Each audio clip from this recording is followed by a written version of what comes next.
മോളെ നിനക്ക് ഇഷ്ടമുള്ള ഭക്ഷണം എപ്പോഴും ഉമ്മുണ്ടാക്കി തരാൻ ഉമ്മാക്ക് കഴിഞ്ഞോളെന്ന് അറിഞ്ഞിട്ടില്ല.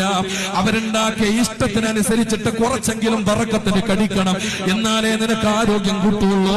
അല്ലാതെ ഏതെങ്കിലും കൂൾബാറുകളിൽ പോയിട്ട് കണ്ട ഏതെങ്കിലും ചങ്ങാതിമാരെ കൂട്ടിയിട്ട് ഉച്ചനേരത്തോ അല്ലെങ്കിൽ വൈകുന്നേരം സമയത്തോ ജ്യൂസും കേക്കും ഒക്കെ കടിച്ചിട്ട് നീ ഇങ്ങനെ വയറും വീർപ്പിച്ച് വീട്ടിലേക്ക് വന്നിട്ട് രാവിലെ നിനക്ക് വേണ്ടി ഉണ്ടാക്കി അല്ലെങ്കിൽ ഉച്ചക്ക് കഷ്ടപ്പെട്ടുണ്ടാക്കിയിട്ട് ഉമ്മുണ്ടാക്കിയ ഭക്ഷണം പോലും കടിക്കാതെ വീട്ടിൽ നിന്ന് ഇറങ്ങിപ്പോവുകയും അല്ലെങ്കിൽ വീട്ടിൽ ഭക്ഷണം കടിക്കാതെ കിടന്നുറങ്ങുകയും ചെയ്യുന്ന ചെറുപ്പക്കാരികൾ ഉണ്ട് എങ്കിൽ മോളെ ആ രാത്രിയിലെങ്ങാനും ഒരു അറ്റാക്ക് വന്നു പോയിട്ടുണ്ട് എങ്കിൽ പറയാൻ കഴിയില്ലല്ലോ, ചത്തതിന് സമാനമാണ്, ചത്തതുപോലെയാണ്, ഈമാനില്ലാതെ മരിച്ചു എന്ന് വേണം പറയാൻ. അതല്ലെങ്കിൽ നാളെ ഇതുപോലെ നിന്റെ മക്കളെ നിന്റെ കൺമുന്നിൽ ചെയ്യാതെ നീ മരിച്ചു പോകൂല മോളെ, സൂക്ഷിക്കണേ.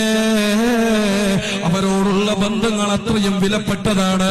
അതിനാൽ അള്ളാനെ അവരുടെ കാര്യത്തിൽ അള്ളാനെ സൂക്ഷിക്കണേ.